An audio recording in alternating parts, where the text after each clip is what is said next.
Bonjour à tous.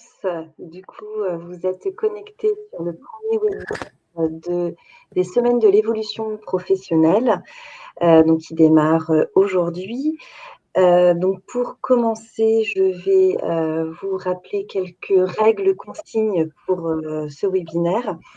Donc, vous avez la possibilité de poser vos questions directement via l'onglet questions. Je vois qu'il y a des messages qui apparaissent dans le chat. Donc, pour toutes les questions, c'est important de bien les noter dans l'onglet questions qui se trouve juste à gauche du chat. Ce qui nous permettra, nous, de recenser donc toutes vos questions et de pouvoir y répondre à la fin de ce webinaire. N'hésitez pas non plus à cliquer sur les questions que vous estimez intéressantes si vous souhaitez les faire remonter.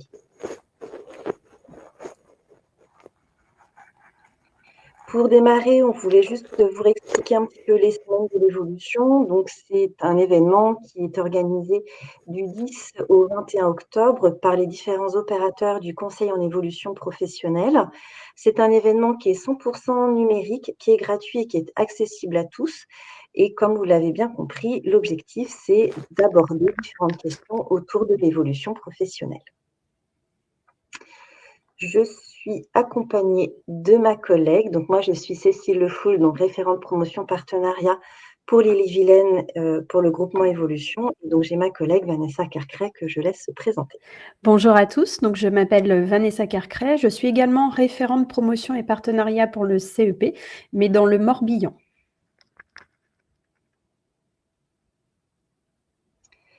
Donc l'objectif du webinaire aujourd'hui, c'est de pouvoir aborder les différents dispositifs de formation.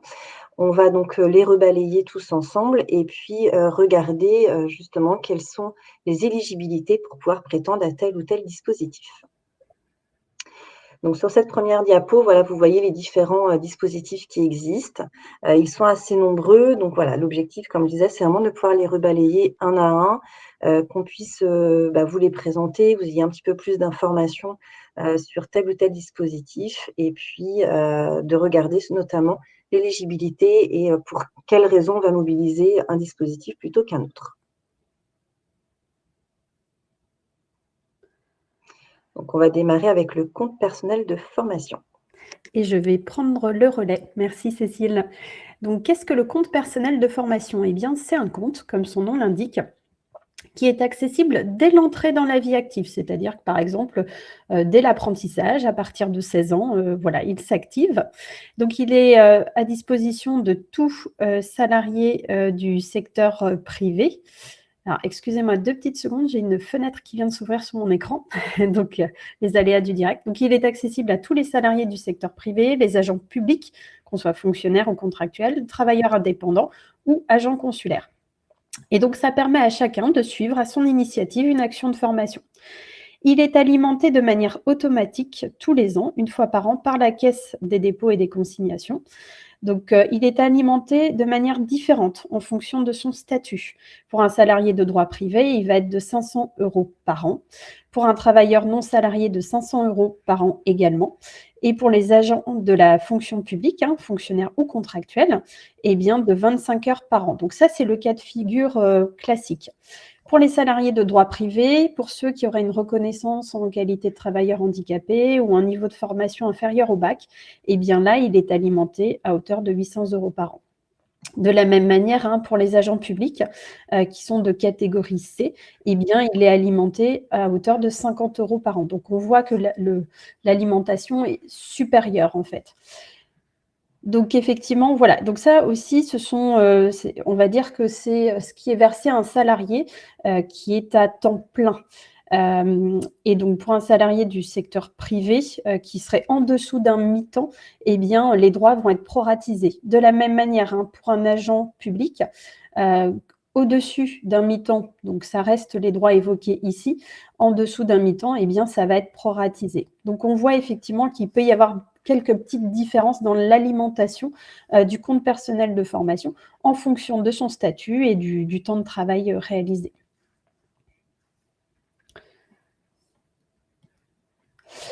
Donc, sur le site moncompteformation.fr, donc vous allez trouver votre compteur et vous allez aussi pouvoir rechercher une formation. Donc, avec des mots-clés par lieu, vous pouvez aussi choisir une formation en présentiel ou en distanciel.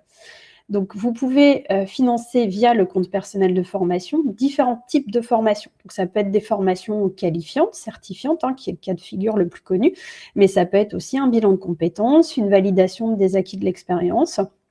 Ça peut être aussi une formation pour créer ou reprendre votre entreprise. Et puis, on peut aussi financer avec ce dispositif des permis poids lourds, mais aussi le permis B. Donc, il faut savoir qu'en juin 2022, au dernier des comptes, il y avait plus de 200 000 formations répertoriées sur mon compte formation pour tout le territoire français. Donc, l'offre de formation, elle est très importante.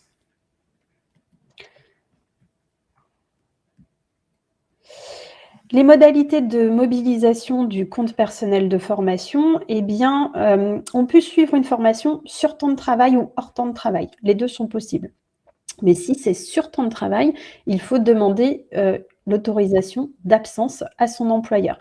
Cette demande, elle est à faire par écrit, dans tous les cas, 60 jours avant, si jamais c'est une formation donc inférieure à 6 mois, ou 120 jours avant, donc avant le démarrage de la formation. C'est ça qu'il faut entendre, si la durée de la formation est supérieure à 6 mois. Peut-être que vous n'avez pas suffisamment de budget sur votre compte personnel de formation pour financer la formation que vous envisagez. Eh bien, dans ces cas-là, sachez qu'il y a d'autres pistes qui peuvent être explorées. Il existe différents dispositifs qui permettent de bénéficier de fonds supplémentaires. Alors, je ne vais pas tous les détailler ici parce que vous voyez, il y en a beaucoup, mais pour vous donner une idée, on peut avoir, par exemple, on peut mobiliser son compte d'engagement citoyen. Si on a des actions bénévoles et qu'on bénéficie d'heures CPF grâce à ces actions bénévoles, eh bien, on peut cumuler le CEC, donc compte d'engagement citoyen, avec le CPF. De la même manière, le compte professionnel de prévention, C2P, peut être mobilisé pour cofinancer avec le CPF. Il y a aussi des dotations possibles de l'employeur. Imaginons votre projet de formation est partagé par l'entreprise, celui-ci souhaite participer au financement de votre formation, eh bien, il peut faire un versement sur votre compte personnel de formation. Et puis, il y a aussi des abondements dits co-construits avec d'autres, on va dire, organismes, comme les OPCO pour les salariés, mais aussi des abondements Pôle emploi pour ceux qui sont demandeurs d'emploi. Donc, il y a plein de choses qui sont possibles. Il ne faut pas s'arrêter, en fait, à ce qu'il y a sur votre compte personnel de formation. Il y a d'autres pistes qui peuvent être explorées.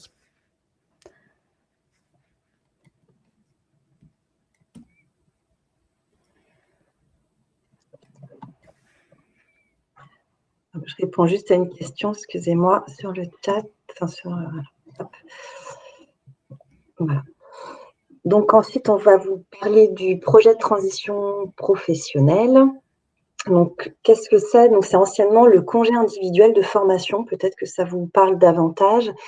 Donc, ce dispositif, le projet de transition professionnelle, a été mis en place dans le cadre de la loi La liberté de choisir son avenir professionnel, donc qui a été votée en 2018. C'est un dispositif donc, qui permet aux salariés de pouvoir effectuer une formation sur son temps de travail, de pouvoir obtenir un financement de sa formation, des frais pédagogiques de sa formation, et de pouvoir avoir le maintien de son salaire pendant sa formation.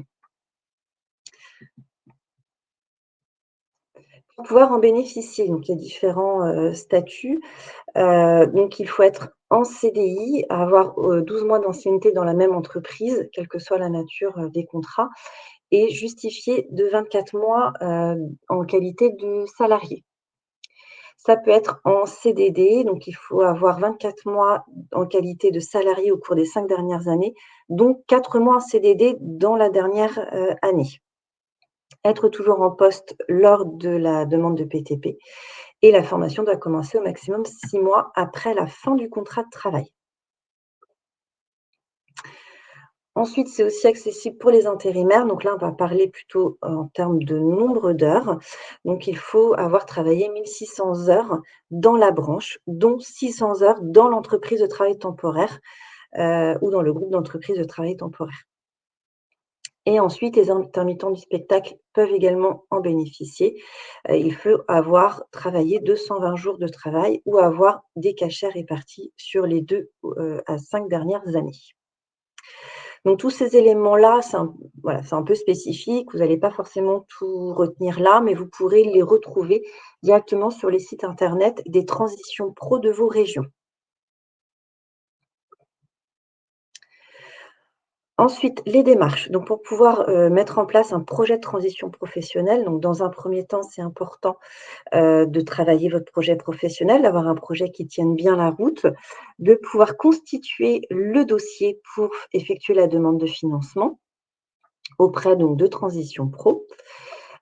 Si la formation a lieu sur votre temps de travail, il faut effectuer une demande d'autorisation à son employeur et ce, 4 mois avant le début de la formation.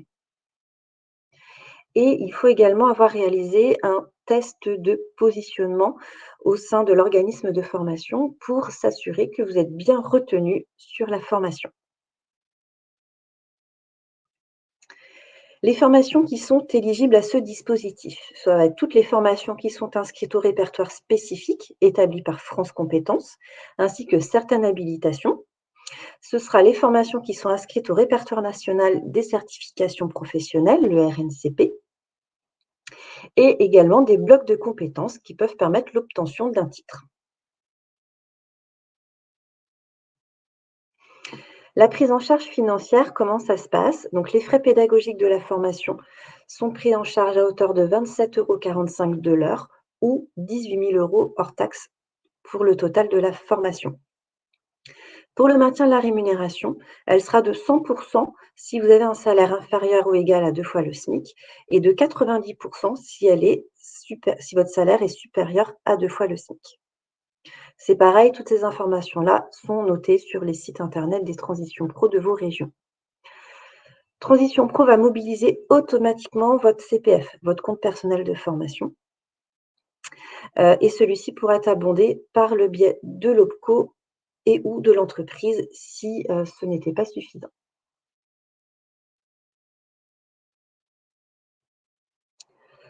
Ensuite, il y a le dispositif démissionnaire. Donc ça, c'est un nouveau dispositif qui a été mis en place le 1er novembre 2019, qui permet aujourd'hui à des salariés en CDI de pouvoir démissionner de leur entreprise et de bénéficier d'allocations de retour à l'emploi versées par Pôle emploi.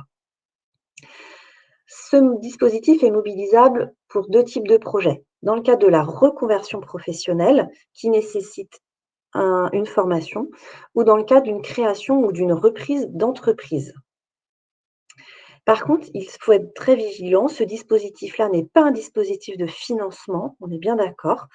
Il y a un changement de statut, de salarié, on passe demandeur d'emploi.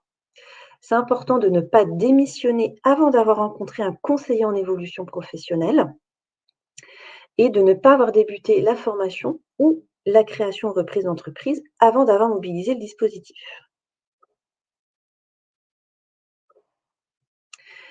Donc, pour être éligible à ce dispositif, comme je disais, il faut être salarié, il faut être en CDI à temps complet ou temps partiel, avoir travaillé 5 ans dans les dernières années ou 60 mois ou 1300 jours. Et consécutif, ça c'est important, c'est la première chose que votre conseiller en évolution professionnelle vérifiera avec vous si vous souhaitez mobiliser ce dispositif-là, c'est de bien vérifier que vous ayez bien les 1300 jours travaillés en continu sur les 5 dernières années. Et il faut avoir présenté un projet de reconversion professionnelle qui soit, qui tienne la route en fait, qui soit, réel et sérieux. Les différentes étapes. Donc la première étape, ça va être de rencontrer un conseiller en évolution professionnelle. C'est une obligation pour pouvoir mobiliser ce dispositif. Vous devez être accompagné pour travailler un projet professionnel, que ce soit dans le cas de la démission, reconversion ou dans le cas de la création d'entreprise. Forcément, l'accompagnement sera différent en fonction du projet qui est envisagé. En tout cas, le conseiller en évolution professionnelle va vous accompagner dans toutes ces étapes-là. Si c'est un projet de formation reconversion, ça va être d'identifier avec vous également la formation, le centre de formation qui propose la formation la plus adaptée à vos besoins. Si c'est dans le cadre d'une création ou une reprise d'entreprise, on ira vous mettre en relation avec des experts pour que vous puissiez faire une étude de marché, constituer un prévisionnel. Ce sont des éléments qui sont obligatoires dans le dossier à envoyer à Transition Pro Bretagne. Et une fois que tous ces éléments-là sont recueillis, il y a un dossier à déposer sur le site de Transition Pro. Vous créez votre espace personnel directement sur le site. Tout est en dématérialisé maintenant. Donc, vous créez votre compte et vous déposez votre dossier directement sur le site de Transition Pro Bretagne. Le conseiller en évolution professionnelle a une partie à remplir et doit signer le document et vous transmettre également le compte-rendu des échanges qu'il y a eu avec vous. Et ces éléments-là sont à mettre dans le dossier. Ensuite, Transition Pro Bretagne va recueillir votre demande. Il va regarder, étudier votre projet professionnel, va regarder si toutes les étapes sont remplies, si ça tient bien la route. Il va regarder également si le métier envisagé ou le projet de création d'entreprise est en lien avec le marché de l'emploi local. Et ils vont regarder également si les financements envisagés correspondent également à la réalité. En cas de retour positif, vous avez 6 mois pour pouvoir démissionner de votre entreprise et vous inscrire à Pôle emploi. Si vous avez un retour négatif, vous avez 2 mois pour effectuer une demande de recours pour représenter, on va dire, votre demande. Et vous pouvez être à nouveau accompagné par votre conseiller en évolution professionnelle pour la demande de recours. Une fois que vous avez donc la notification positive, là, vous pouvez vous inscrire à Pôle emploi qui vous versera donc votre allocation de retour à l'emploi et vérifiera également que votre projet soit bien mis en place dans les 6 mois qui suivent votre inscription. Ça, c'est important. Une fois que vous êtes inscrit à Pôle emploi, vous avez 6 mois pour mettre en place votre projet. Donc, soit rentrer en formation ou soit créer votre entreprise.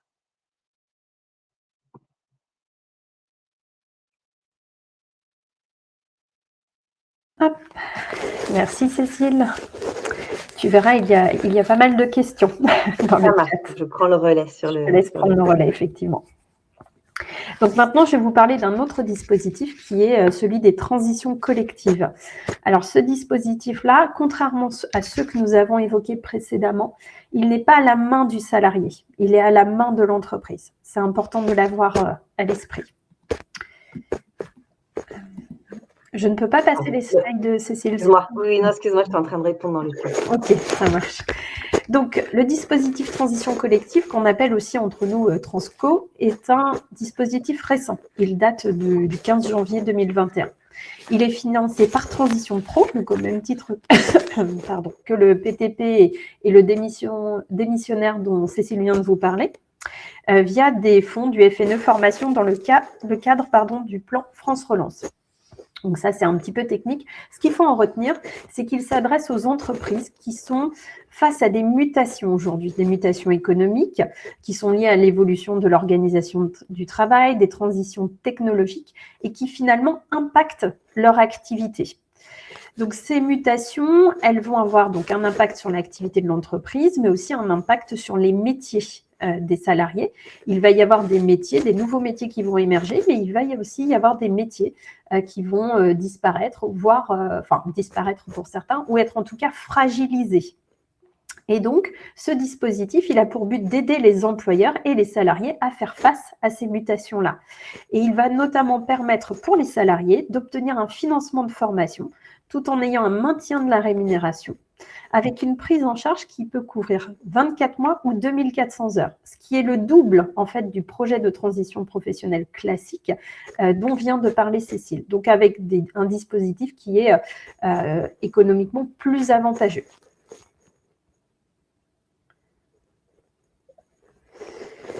Alors, à qui est-il destiné?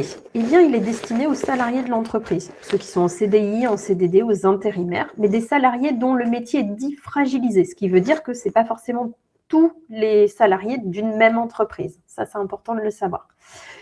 Et donc, il permet à ces salariés de se reconvertir vers un métier qui est dit porteur. Donc, un métier porteur, c'est quoi? Eh bien, ça dépend de chaque région. Il y a une liste des métiers porteurs dans chaque région. Voilà. Les conditions d'ancienneté pour bénéficier du dispositif sont les mêmes que pour le PTP. Donc, c'est ce que Cécile vient de vous dire précédemment.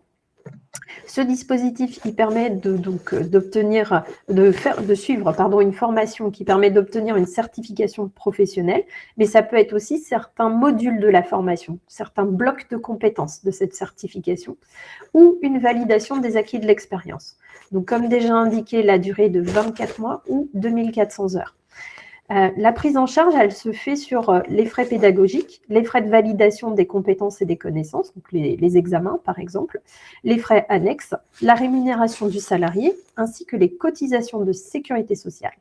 Et donc les charges, ça va être pris en charge. Ce qu'il faut savoir, c'est que pour vous, en tant que salarié, ce sera pris en charge à 100%. Pour l'employeur, eh bien, ça va dépendre en fait de la taille de l'entreprise. Donc ça pourrait être une prise en charge totale ou une prise en charge partielle.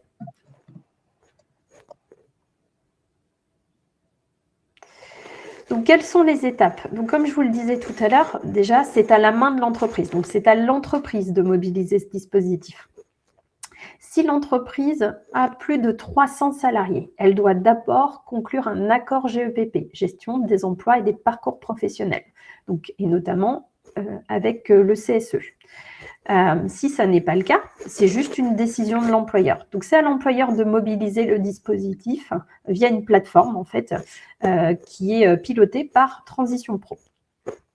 Ensuite, une fois que l'employeur a pris cette décision, a mobilisé le dispositif, a fait cette demande, on va dire, eh bien, il y a une présentation du dispositif Transco qui se fait sous forme de réunion d'information collective à destination des salariés dont les métiers sont fragilisés. Dans certaines régions, parfois, cette réunion d'information, elle est co-animée avec l'opérateur qui s'occupe du conseil en évolution professionnelle. Une fois que cette réunion d'information est faite, eh bien, le salarié qui souhaite en fait mobiliser ce dispositif va solliciter le conseil en évolution professionnelle. Donc ça, c'est une étape qui est obligatoire. Pour mobiliser ce financement, il faut passer par un conseiller en évolution professionnelle. Mais au-delà de l'obligation, c'est une nécessité. Ça permet de construire son projet, de le formaliser, puisqu'il y a un dossier à monter au même titre que le PTP classique. Et puis, voilà, d'être sûr de son projet et d'avoir les bons arguments. Une fois que ce dossier est constitué et validé avec le conseiller en évolution professionnelle, eh bien, il est déposé auprès de Transition Pro et il est étudié dans une commission. Alors, une commission qui va être une commission indépendante de celle du PTP classique avec un budget indépendant, mais le process, lui, est le même.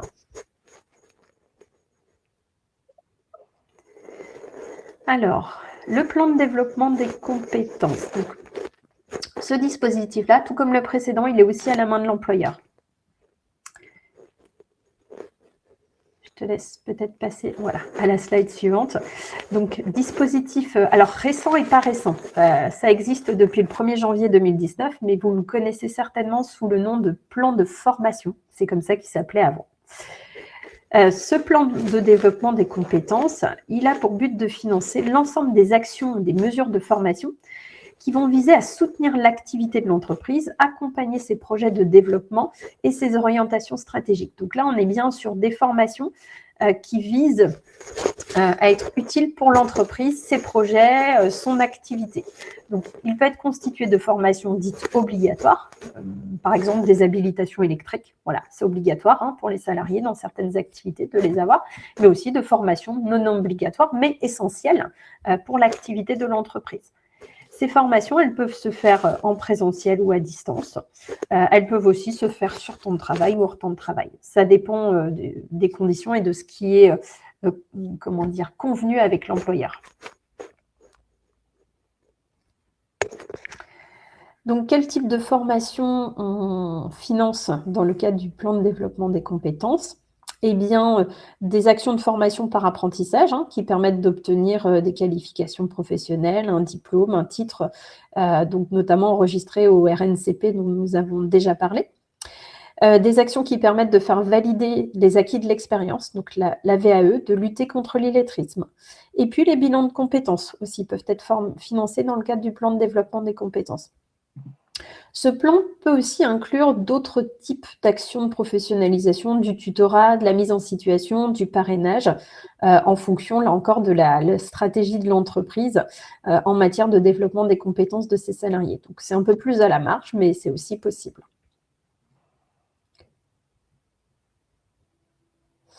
Donc, qui peut en bénéficier? Eh bien, tous les salariés de l'entreprise, qu'on soit en CDI, en CDD, intérimaire, y compris les salariés qui sont en contrat d'apprentissage et contrat de professionnalisation, du moment que ça respecte l'objectif prévu par le plan de développement des compétences. Donc, quelle que soit la taille de l'entreprise, avec l'accord du CSE, par contre, pour les entreprises qui ont plus de 50 salariés.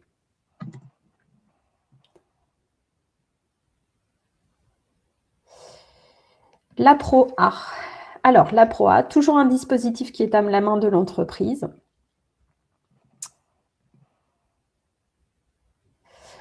Alors, la Pro-A, donc Pro-A, c'est promotion par l'alternance. C'est ça que veut dire Pro-A. Dispositif lui aussi relativement récent, puisque date de 2018. Et un dispositif qui, lui, a été créé pour permettre l'évolution, la promotion et ou, d'ailleurs, la reconversion par l'alternance en interne. C'est un dispositif qui vient en complément du plan de développement des compétences ou du compte personnel de formation dont on a parlé tout à l'heure, qui est mis en œuvre, d'un commun accord entre l'entreprise et le salarié, et vraiment avec cet objectif d'évolution, de promotion et ou de reconversion professionnelle. L'avantage pour le salarié, c'est que ça permet à ceux en fait qui ont une qualification, on va dire, insuffisante au regard de l'évolution de leur poste, de leur métier, de l'entreprise, eh bien, d'obtenir en fait cette qualification, voire de bénéficier d'une promotion professionnelle et finalement de bénéficier aussi d'un maintien dans l'emploi. L'avantage pour l'employeur, eh bien, ça permet de prévenir en fait les conséquences dues aux mutations technologiques et économiques. On en a parlé tout à l'heure un petit peu avec le dispositif Transco. Eh bien, ça permet de manière un peu schématisée d'éviter d'avoir des métiers fragilisés dans son entreprise. Ça permet l'accès à une qualification quand l'activité est conditionnée par l'obtention d'une certification. C'est-à-dire que pour certaines activités, eh bien pour les maintenir ou les développer, eh bien l'entreprise doit faire en sorte que ses salariés soient certifiés. Donc ça permet de remplir cette obligation via la formation continue en entreprise.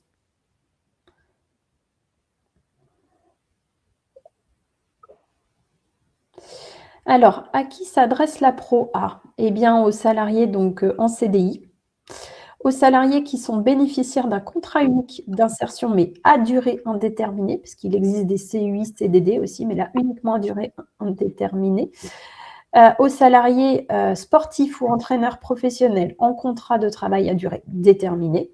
Et puis aussi aux salariés qui sont placés en activité partielle. Alors l'activité partielle, c'est pour les entreprises qui connaissent des difficultés économiques. Il y a quand même une condition d'accès.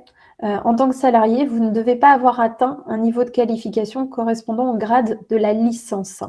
Parce qu'en fait, on est bien sur l'idée aussi de qualification, de certification, de maintien dans l'emploi, de promotion interne. Et donc, forcément, ça s'adresse aux personnes qui ont une qualification qui est inférieure à ce grade-là. Il y a une liste de certifications professionnelles qui sont éligibles à la Pro-A. Elle est définie au sein d'un accord collectif de branche étendu. L'entreprise peut vérifier si une certification est éligible auprès de son OPCO, organisme paritaire collecteur. Voilà.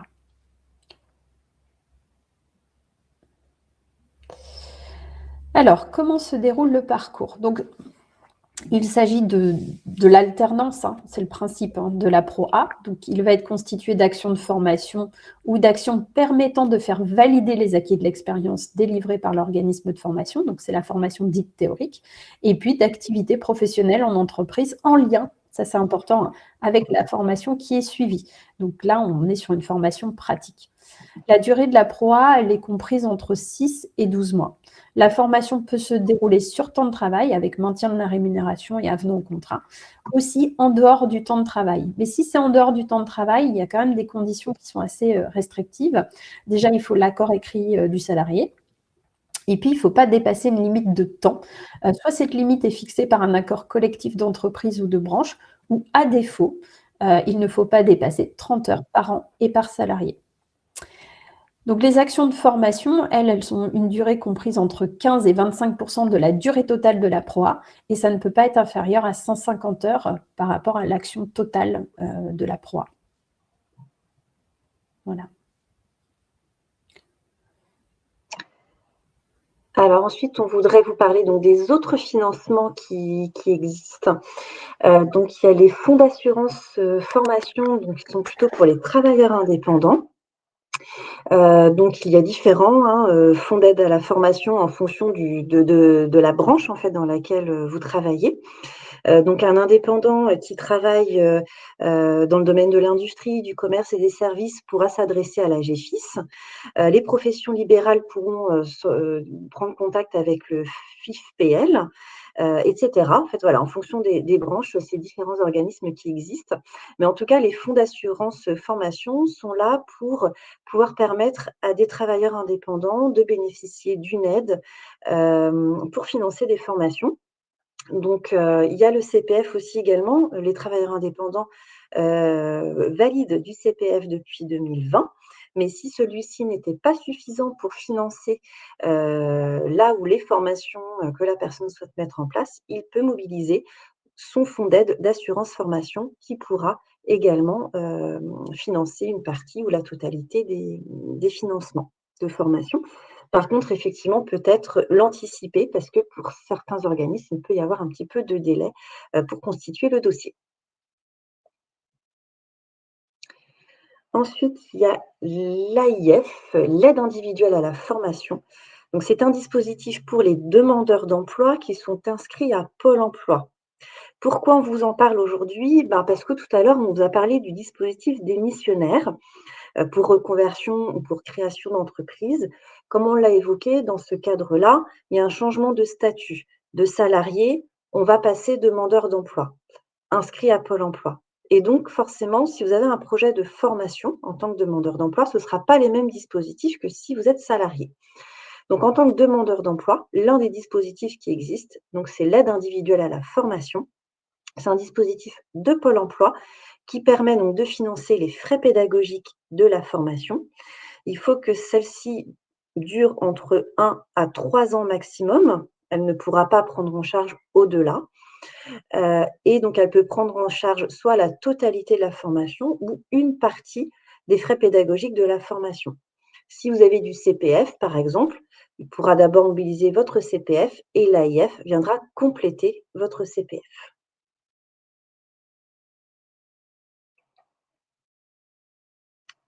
Je te laisse prendre le relais, Vanessa, sur le FNE.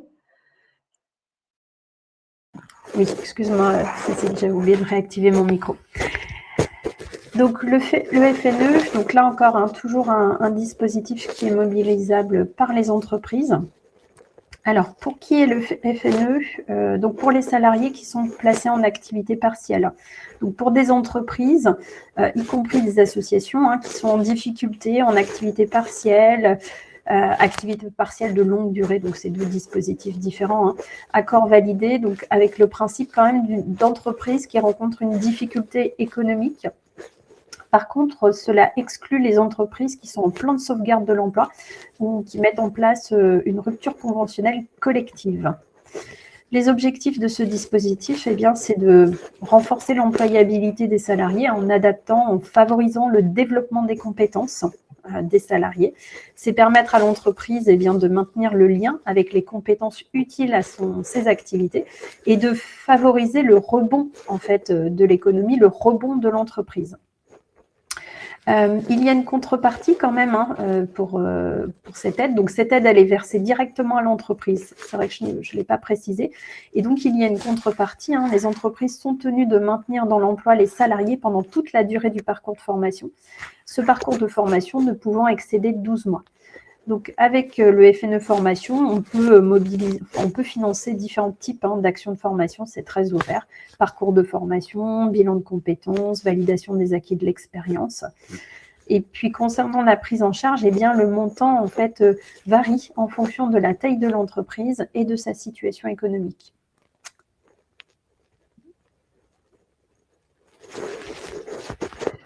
Voilà, donc on a terminé de vous présenter les différents dispositifs de financement de formation. On voit qu'il y a plein de questions dans le chat. On a essayé d'y répondre donc au fur et à mesure.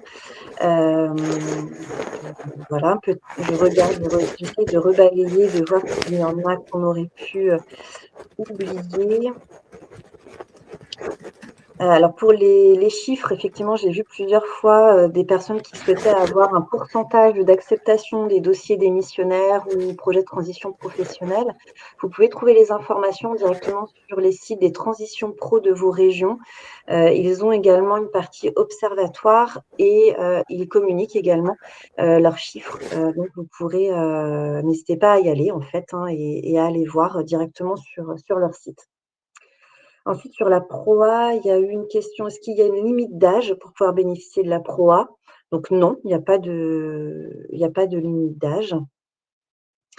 Et j'avais vu une autre question aussi tout à l'heure. Donc, qui finance la PROA? Donc, c'est l'OPCO, ça tu avais répondu, Vanessa. Voilà, donc je ne crois pas avoir d'autres questions. OK, et ben on va pouvoir passer à la suite du webinaire, donc la présentation du conseil en évolution professionnelle. Sachant qu'il y a eu pas mal de questions à défiler sur la droite. S'il y a certaines qu'on aurait loupées avec Cécile, ça peut arriver, on n'est pas infaillible. N'hésitez pas à prendre contact avec le conseiller en évolution professionnelle. On va en parler là, mais c'est aussi son rôle de répondre à toutes ces questions-là. Donc, on voulait vous présenter également le conseil en évolution professionnelle. Donc, qu'est-ce que le CEP? Donc, c'est un dispositif qui permet donc d'accompagner les personnes qui souhaitent donc travailler un projet professionnel, quel qu'il soit, aussi bien en interne qu'en externe. C'est un dispositif qui est gratuit. On a une délégation du service public pour pouvoir accompagner les personnes dans ce cadre-là. C'est un dispositif qui est confidentiel également, c'est important de le rappeler.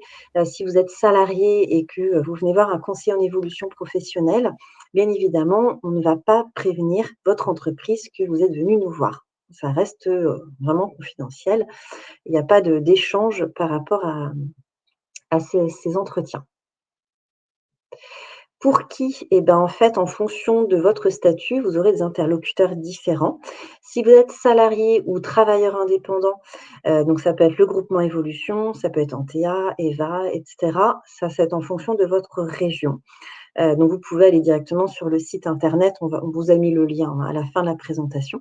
Et en fonction de votre région, vous aurez l'opérateur qui vous accompagnera en tant que salarié et travailleur indépendant. Si vous êtes cadre, c'est l'APEC, quelle que soit la région. Si vous êtes demandeur d'emploi, c'est Pôle emploi.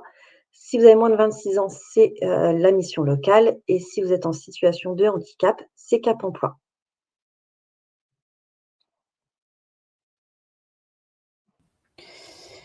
Alors, quel est l'objectif du CEP? Alors, l'objectif du CEP est très large.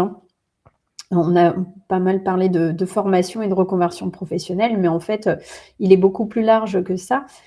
Il accompagne en fait dans l'élaboration, la formalisation et la mise en œuvre d'une stratégie qui peut être liée à une évolution professionnelle, quelle qu'elle soit développer ses compétences, soit se reconvertir, une mobilité qui peut être externe, mais aussi une mobilité interne. On peut accompagner le salarié dans le cadre d'un projet en interne. Et puis, ça peut être aussi un projet de création ou de reprise d'entreprise. Donc, c'est vraiment très, très large. Pour vous donner un exemple, le conseil en évolution professionnelle peut vous permettre de préparer votre entretien professionnel. C'est peu connu, mais ça peut aussi servir à ça. Donc, vous voyez bien qu'on est sur vraiment quelque chose de large à partir du moment où on a un objectif d'évolution professionnelle. Alors, comment fonctionne le conseil en évolution professionnelle? Eh bien, je dirais en 2 étapes. La première, c'est un conseil individualisé et adapté. Donc, il permet, dans un premier temps, d'exprimer sa demande. voilà, pourquoi vous sollicitez le CEP, pourquoi maintenant, quelle est votre demande, mais aussi quel est votre besoin, de quoi vous avez besoin pour cheminer dans votre réflexion. Donc, il va vous permettre d'être informé, conseillé, d'avoir des réponses à vos questions, que ce soit sur les métiers, l'offre de formation, les dispositifs de financement. Et puis, à l'issue de ce premier temps de conseils individualisés et adaptés, d'identifier les démarches possibles, la suite éventuelle à donner par rapport à ce que vous avez, ce dont vous avez échangé avec le conseiller. Et puis, dans un deuxième temps, si vous le souhaitez, de bénéficier d'un accompagnement personnalisé dans l'élaboration et la mise en œuvre de votre projet professionnel. Donc là, vous allez accéder à toute l'information qui va être utile à cette élaboration et à l'analyse de la faisabilité de votre projet. L'idée, c'est aussi de vérifier votre projet professionnel. Donc, dans ce cadre-là, par exemple, vous allez pouvoir faire des stages d'immersion. Et puis, une fois votre projet professionnel validé, de construire un plan d'action. C'est-à-dire que voilà, votre projet, c'est ça, OK, mais qu'est-ce qu'il faut faire pour mettre en œuvre ce projet, pour aller finalement jusqu'au bout. Donc, construire ce plan d'action et être accompagné dans la mise en œuvre de ce plan d'action. Donc, très concrètement, ça peut passer par effectivement le financement d'une formation, la sollicitation du conseiller pendant la formation parce que vous recherchez un stage et que vous rencontrez des difficultés. Et puis, à l'issue de la formation, à nouveau, la sollicitation du conseiller pour rechercher un emploi ou pour être accompagné dans un projet de création de reprise d'entreprise. Donc, il y a vraiment cette notion en fait de fil rouge du conseil en évolution professionnelle. Je réponds juste à une question, je viens de voir dans le chat, par rapport à la durée du CEP, c'est vrai qu'on ne l'a pas précisé. Un accompagnement dure en moyenne 18, on va dire c'est 18 mois maximum d'accompagnement, mais le salarié peut en bénéficier autant de fois qu'il le souhaite tout au long de sa carrière professionnelle, donc jusqu'à la veille de sa retraite, et il n'y a pas de période de carence entre deux accompagnements. Je répondais à la question, parce qu'il y avait une question par rapport à l'entretien professionnel qui avait lieu tous les 2 ans. Donc, est-ce qu'on peut avoir recours au CEP tous les 2 ans sans limite de durée? Bien sûr. Sans problème. Oui, tout à fait. Et il y avait une question également sur les stages d'immersion. Comment cela peut se mettre en place? Alors, avec une convention qui s'appelle la période de mise en situation en milieu professionnel, en fait. Il y a une convention possible pour mettre en place le stage. Par contre, il faut savoir que, en général, c'est quand même hors temps de travail. Donc, les salariés posent des jours de congé parce que pour le faire sur temps de travail, il faut l'accord de l'employeur.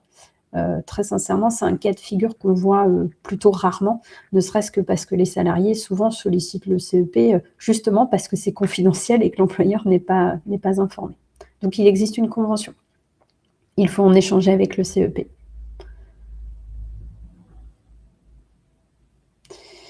Et dernier point, justement, sans transition aucune, je parlais d'échanger avec le CEP, mais bien voilà comment échanger avec votre CEP en prenant, en fait, en allant sur le site mon-cep.org, vous serez redirigé vers le portail de votre région et puis vous aurez les coordonnées, le numéro vert, le numéro unique, il y en a un par région, donc vous aurez le numéro à contacter pour prendre rendez-vous et aussi la possibilité de prendre rendez-vous en ligne.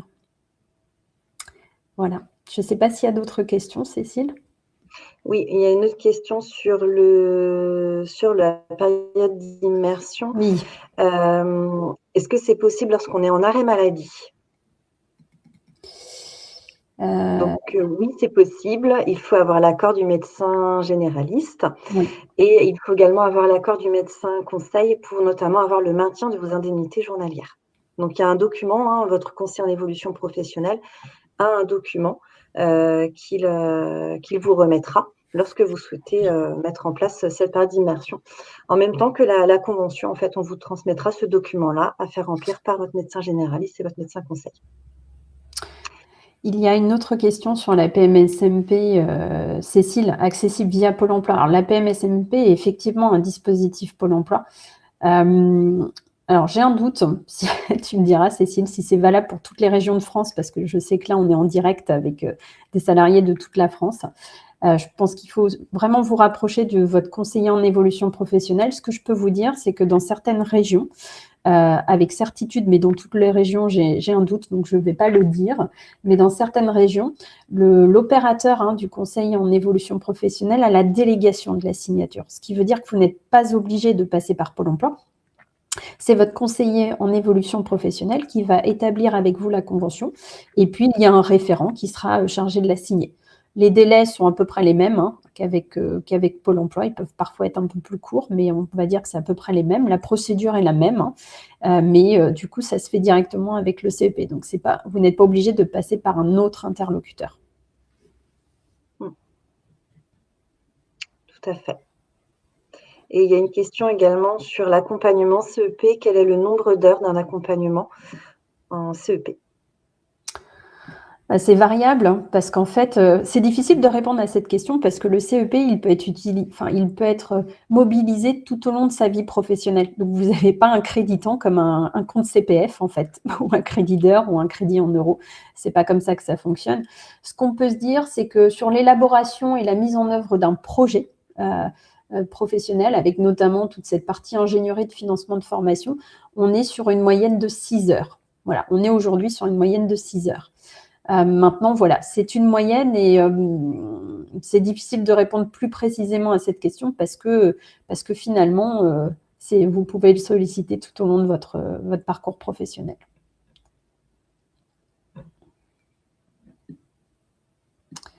Je crois qu'il y a...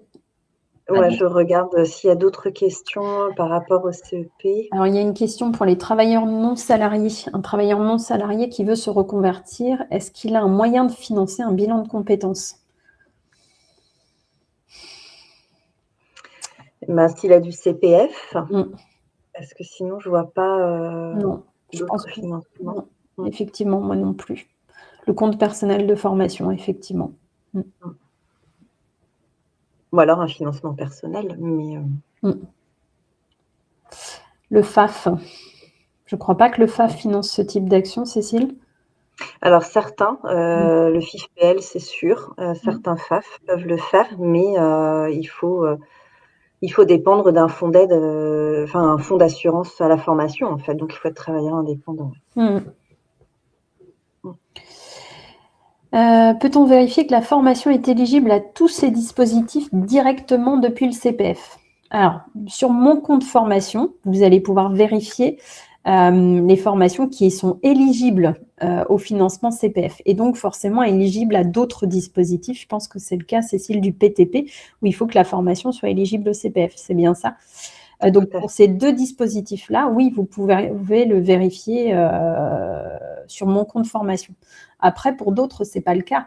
L'éligibilité au CPF n'est pas un prérequis pour mobiliser le dispositif d'émission reconversion, par exemple. Non, et puis, ce n'est pas que ce critère-là. Pour être éligible au dispositif, comme on vous l'a montré, c'est aussi en fonction de votre situation à vous. Je reviens sur le PTP. Oui, il faut que la formation soit éligible au CPF. Admettons, voilà, vous voulez faire une formation, elle est éligible au CPF. Pour autant, vous n'êtes pas forcément éligible au PTP parce que vous n'avez pas l'ancienneté suffisante, par exemple, pour pouvoir prétendre au dispositif. Donc, c'est vraiment important d'être accompagné par un conseiller pour vérifier tout ça, en fait. Il va vraiment vérifier avec vous l'éligibilité et vraiment regarder aussi avec vous quel dispositif est plus pertinent de mettre en place en fonction de votre situation. Parce que là, c'est vrai qu'on vous a tout présenté. L'objectif, c'est d'avoir déjà un premier niveau d'information, mais c'est vrai qu'on peut s'y perdre. On peut se dire, moi, dans ma situation, qu'est-ce qui est le plus pertinent de mettre en place? Est-ce que vaut mieux que je mette en place un PTP? Est-ce que c'est plutôt une démission, etc. Donc, c'est aussi de regarder ensemble avec votre conseiller ce qui est le plus pertinent de mettre en place. Et je vois qu'on a une question aussi, une personne qui est fonctionnaire. Donc, mon CDG doit m'accompagner, mais personne n'a été formé vers qui se diriger. Donc, effectivement, normalement, quand vous êtes fonctionnaire, nous, en tout cas, on n'accompagne que les salariés de droit privé. Quand vous êtes fonctionnaire, donc en fonction de votre statut, si la fonction hospitalière, c'est la NFH. Si vous êtes fonctionnaire, effectivement, c'est le CDG, le centre de gestion de votre département, qui va vous accompagner dans vos démarches.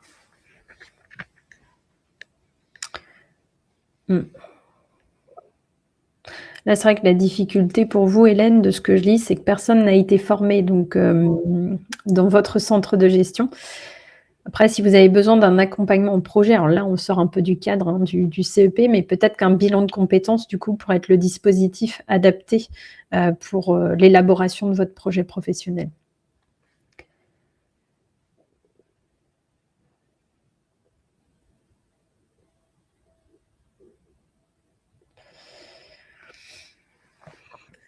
Alors, on a une autre Oui. question qui vient d'arriver. Donc, quand on est éloigné de l'emploi, existe-t-il des dispositifs spécifiques pour bénéficier de financement? Exemple, transition pro, OK pour un CDD de 7 mois, mais pas 24 mois de statut salarié sur les 5 derniers mois. Alors, ça dépend de ce qu'on entend par éloigné de l'emploi. Ça, Si ouais. vous êtes inscrit à Pôle emploi, du coup, il y a peut-être des dispositifs de financement possibles. Mais là, du coup, il serait nécessaire de vous rapprocher du conseiller Pôle emploi. C'est vrai que nous, on n'est pas experts, du coup, puisqu'on est chargé d'accompagner les salariés de droit privé et les indépendants. Donc, peut-être vous vous rapprochez de votre conseiller Pôle emploi si vous êtes inscrite à Pôle emploi. Et on a une question également concernant le CPF. Combien de temps garde-t-on nos droits acquis CPF? Eh bien, jusqu'à la retraite. En fait, À la veille de la retraite. jusqu'à la veille de la retraite, oui, c'est vrai. Parce qu'en fait, le compte personnel de formation se clôture. En tout cas, vous n'y avez plus accès au moment de votre départ en retraite. Vous ne pouvez pas l'utiliser pendant votre retraite. Mais sachez que si vous reprenez un emploi ou une activité professionnelle en parallèle de votre retraite, eh bien, il s'ouvre à nouveau et les droits que vous aviez acquis, eh bien, ils sont toujours là. Donc, ils ne sont pas perdus. En fait, on ne vide pas votre compte, mais vous n'y avez plus accès à ce moment-là. C'est ça. Et on a une question également. Les 500 € annuels donc, du CPF sont versés à quelle date? Donc, c'est Début plutôt en d'année, début d'année. ouais, c'est Ouais, début c'est ça. d'année, hein. Ouais, C'est entre janvier et mars, à peu premier près. trimestre, c'est ça. Premier trimestre, tout à fait. Se clôt, mais pas le CEC quand on est en retraite, me semble-t-il. Bah oui, si vous avez toujours des activités effectivement bénévoles qui ouvrent droit au CEC, oui, il ne se clôture pas. Par contre, vous ne pouvez du coup l'utiliser que pour des formations en lien avec vos activités bénévoles. Mais oui, ça ne se ferme pas, effectivement.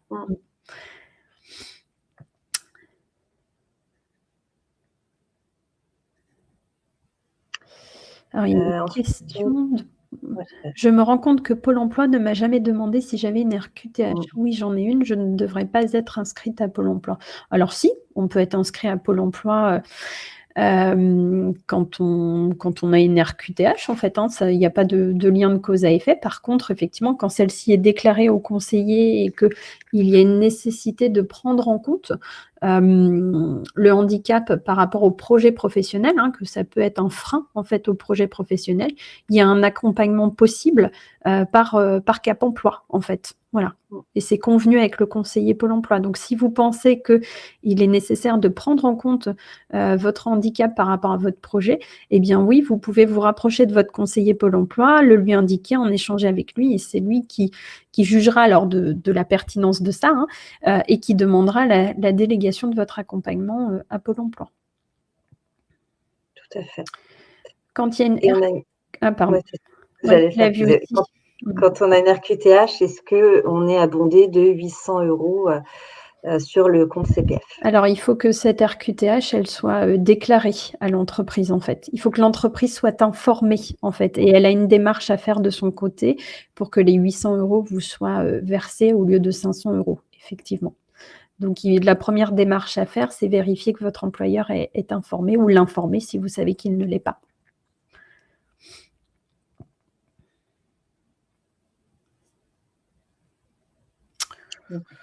Question sur les financements via le FSE. Non, honnêtement, non. Je vais avoir du mal à répondre. Non, ils interviennent essentiellement sur pour financer des prestations, des formations via Pôle emploi. Ça, je le sais, mais après, je ne pourrais pas en dire plus. Pas plus d'éléments, non. Non.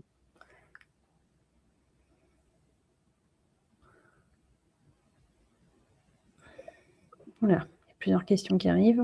Ouais, c'est ça. Est-ce qu'il nous reste encore un peu de temps, Cécile? Ouais, on a encore 6 minutes. D'accord, OK.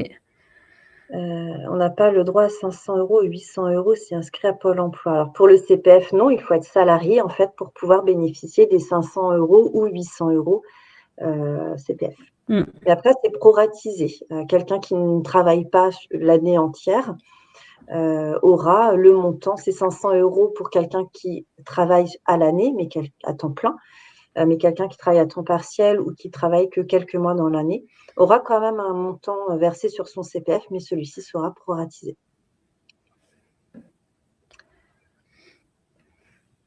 Il y a une question aussi sur le coût moyen d'un bilan de compétences. Oui. Alors, c'est difficile d'y répondre parce qu'en fait, aujourd'hui, il existe différentes formules de bilan de compétences avec différentes durées proposées en fonction du besoin, du projet. Et ça, c'est souvent déterminé au premier rendez-vous d'information entre vous et le conseiller bilan. Donc, c'est difficile de répondre à cette question. Par contre, vous pouvez trouver des indications sur le site Mon Compte Formation, puisque tous les tarifs sont affichés, c'est très, très transparent. Donc, vous pouvez regarder en fonction de si vous souhaitez aussi du présentiel, du distanciel, et puis de là où vous habitez aussi, pour avoir une petite idée du coût d'un bilan de compétences.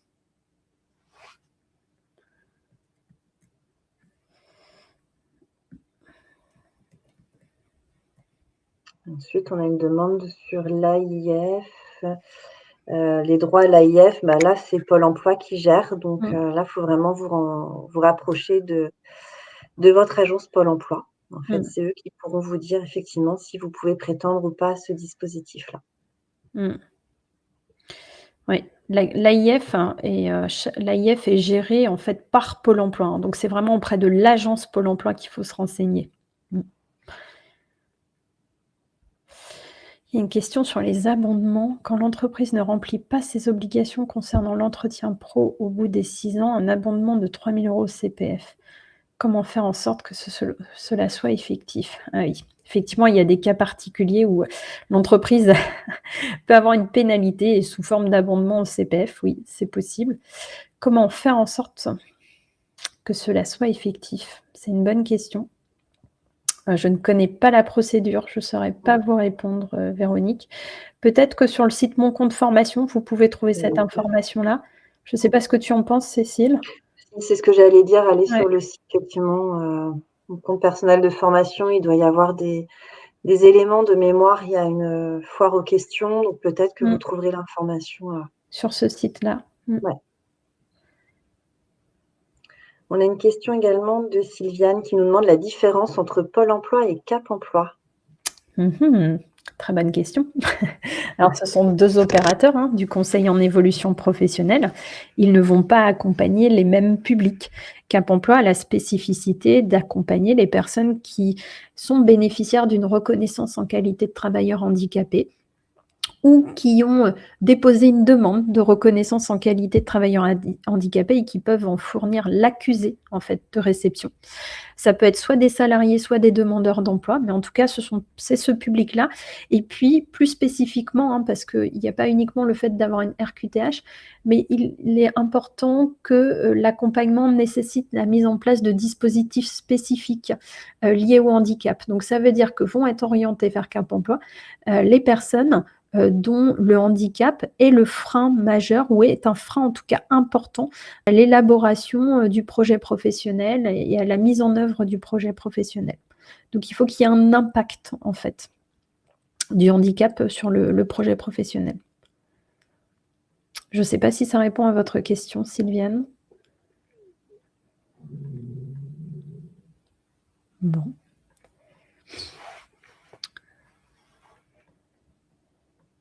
C'est bon. Ouais. Alors, Béatrice nous demande si effectivement l'entreprise n'a pas pris en compte la RQTH pour le CPF, peut-elle rajouter le manque l'année suivante? Alors là encore, c'est très technique, j'en ai aucune idée, mais je pense que vous pouvez trouver la réponse sur le site Mon Compte Formation.